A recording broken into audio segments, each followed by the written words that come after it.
Check 1 2 3 1 2 3. Hello everyone. I am back again with the new travel blog. और पिछली बार जैसे मैंने 2 ट्रैवल ब्लॉग रिकॉर्ड किए थे. फर्स्ट मैंने ट्रैवल किया था करनाल के लिए, जो मेरा सबसे ट्रैवल ब्लॉग था हिच हाइकिंग का. वो बड़ा ही अमेजिंग और सक्सेसफुल रहा. फिर उसके बाद 12th और 13th मार्च वाली वीकेंड पे मैंने ट्रैवल किया था सेम हिच हाइकिंग करते हुए हरिद्वार, ऋषिकेश, देहरादून. 3 दिन का टूर था. उसमें भी बहुत हेल्पिंग पीपल मिले और बहुत अमेजिंग रहा. ऑलरेडी वो वीडियोस मेरे अपलोडेड हैं यूट्यूब के ऊपर, तो आप जाके चेक कर सकते हैं. तो अब ये गुड फ्राइडे वाला लॉन्ग वीकेंड है, इस पे मैंने थोड़ा सा अलग प्लान किया है. इस बार मैं ट्रैवल कर रहा हूँ देवभूमि हिमाचल के लिए. और सेम कॉन्सेप्ट है, बजट और इकोनॉमिकल ट्रैवल करूँगा मैं. और जितनी भी अमेजिंग जगह हैं वहाँ पे वो सारी कवर करके एक्सप्लोर करके आप सबके साथ शेयर करूँगा. इसमें जो इस बार नया जो रहेगा वो है ट्रियोन ट्रैक का, जो मैं फ़र्स्ट टाइम एक्सपीरियंस करने वाला हूँ. धर्मशाला इसके पहले मैं एक बार ट्रैवल कर चुका हूँ, बट उसमें मैंने कभी भी ट्रियोन नहीं किया था. तो इस बार मैं स्पेशली ट्रियोन का ट्रैक कवर करूँगा. और तकरीबन 5-6 किलोमीटर का ट्रैक होता है जो आपको चढ़ के जाना पड़ता है. तो वो जाऊँगा मैं और देखता हूँ अगर वहाँ पे अवेलेबल है तो मैं ओवरनाइट कैंपिंग करूँगा. और हिच हाइकिंग करके भी जा सकता था, बट उसमें थोड़ा टाइम बहुत ज़्यादा लग जाता. कम से कम मेरे को 2 दिन का टाइम तो लग जाता. उसमें फ़र्स्ट डे का हॉल्ट मेरे को करना पड़ता है उसके अंदर चंडीगढ़, और दिल्ली से चंडीगढ़, और सेकंड डे पे फिर मेरे को उसमें आगे ट्रैवल करना पड़ता धर्मशाला के लिए. तो अभी मैं जा रहा हूँ यहाँ से, स्टार्ट करता हूँ अपना. घर से दिल्ली जाऊँगा मेरा कुछ लेके, और वहाँ से फिर मैं स्टार्ट करूँगा अपना जर्नी पठानकोट के लिए. फिर पठानकोट से लगभग कल मॉर्निंग पहुँच के वहाँ से 80-85 किलोमीटर्स धर्मशाला है. तो वो लोकल बस या कुछ और सूटेबल जो भी ऑप्शन होगा अवेलेबल वो लेके मैं जाऊँगा. और फिर चलिए स्टार्ट करते हैं. 3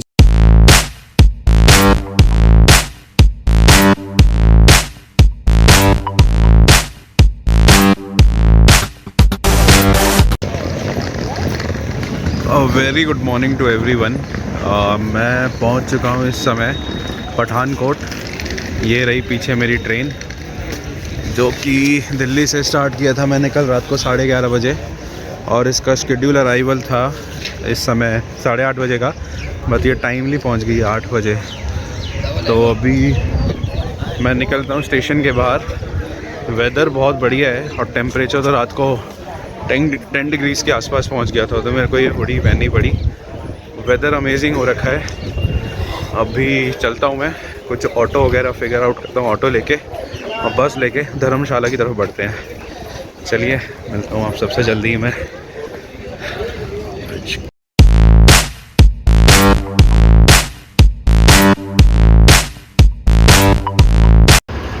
फाइनली अब मैं पहुंच गया हूं धर्मशाला. इस समय टाइम हो रहा है 12:05, और अभी 8:30 बजे मैंने पठानकोट से स्टार्ट किया था. 3.5 घंटे, 90 किलोमीटर का डिस्टेंस था. इतना तो लग जाता है. अब चलिए ऊपर मैं क्लाउडगंज तक की बस लेता हूँ मैं और स्टार्ट करता हूँ. और ये रहा मैं.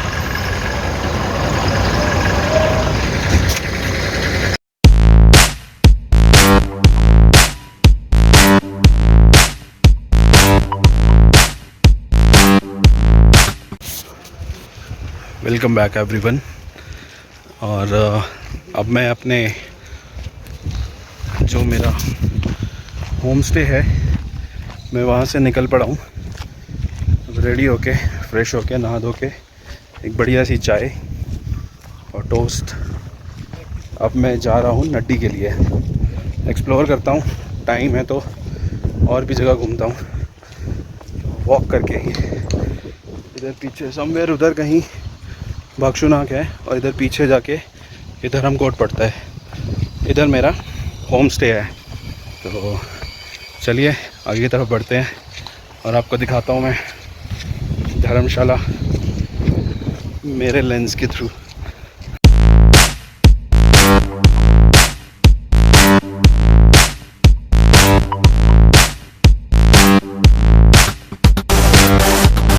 दिस इज़ वन वे, जो कि पीछे मेरे मेन स्क्वायर से आता है. तो यहाँ से मेन स्क्वायर से 5 मिनट के वॉकिंग डिस्टेंस पे आपका टेम्पल पड़ेगा. This is the temple ahead. यहाँ लेफ़्ट में अगर आप जाएंगे तो रास्ता आपको ले जाएगा मैक्लोडगंज अंदर की तरफ से होते हुए नीचे धर्मशाला। तो भाइयों टेम्पल तो बंद है, देख लो आप। जाओ, टेम्पल लुक्स इज क्लोज्ड। और अभी कब खुलेगा ये भी नहीं पता, चलो देखा जाएगा।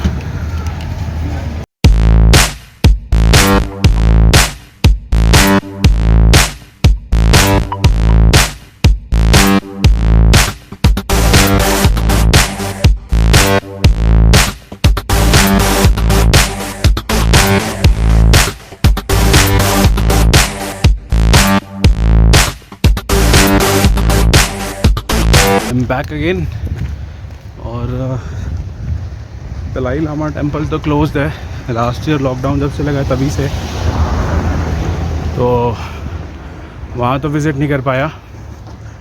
टाइम हो गया है शाम के 4, तो सनसेट पॉइंट चलता हूँ मैं। नड्डी डल लेक है उसमें बीच में, डल लेक और आगे नड्डी सनसेट पॉइंट है, तो उधर चलते हैं तो घूम के आते हैं। रास्ता बड़ा अमेजिंग है, पेड़ ही पेड़, बहुत अमेजिंग है। शोर बिल्कुल भी नहीं है और जैसा एक्सपेक्ट किया था उस हिसाब से रश भी नहीं है, भीड़ भी नहीं है बहुत ज़्यादा, टूरिस्ट कम है।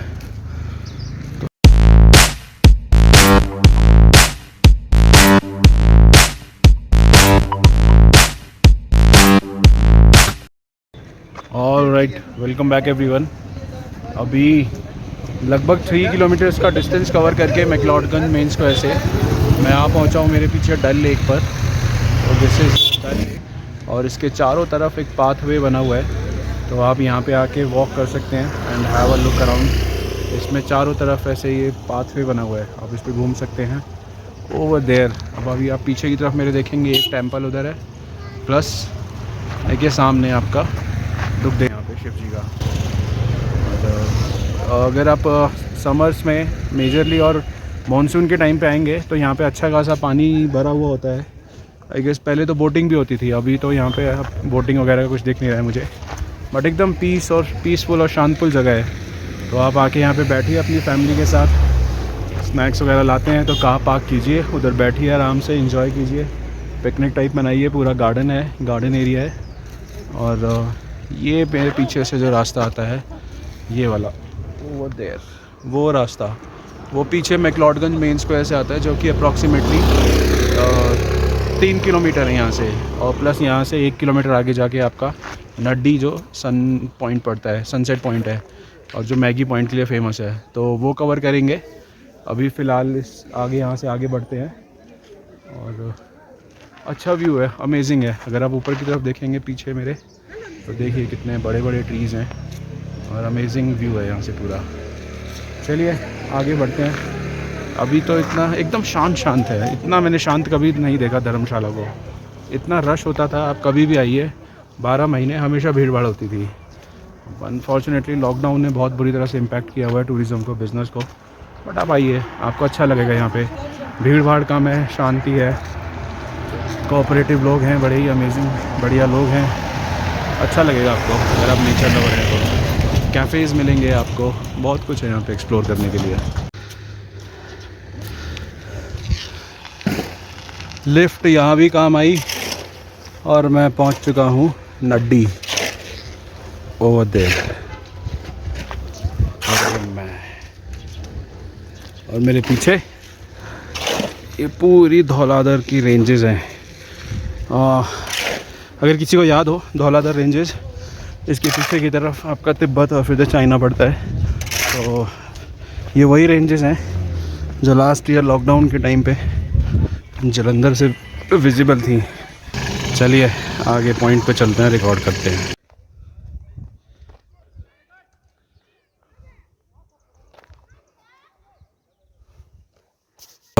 अभी मैं आ गया हूँ नड्डी, जो मैक्लोडगंज से लगभग 4 किलोमीटर के डिस्टेंस पे है।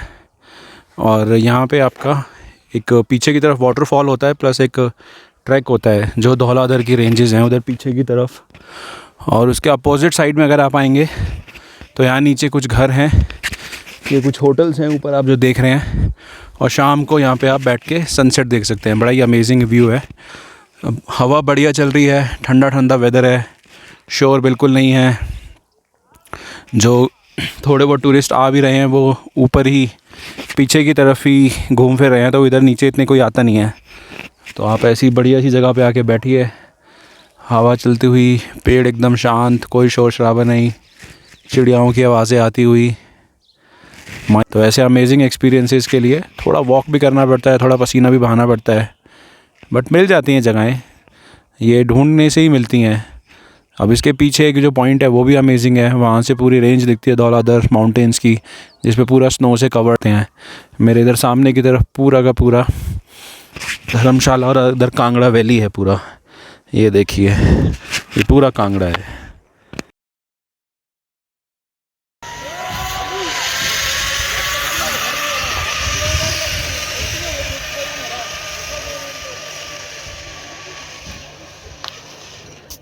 सो अभी दूसरे पार्ट में मैंने आपको the other side of Naddi का दिखाया जिसमें सनसेट हो रहा था, और अब मैं उसके अपोजिट साइड में आ चुका हूँ जिसमें मैंने आपको बताया था कि धौलाधर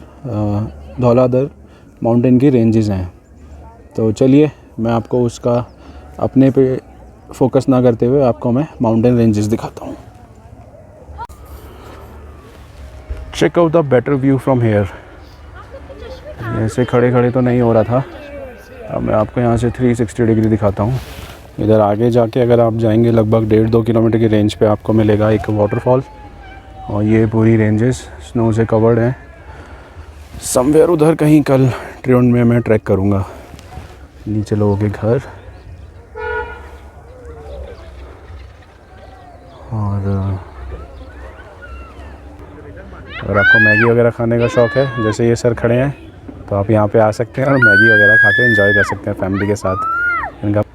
और लास्ट में दिस इज़ मी।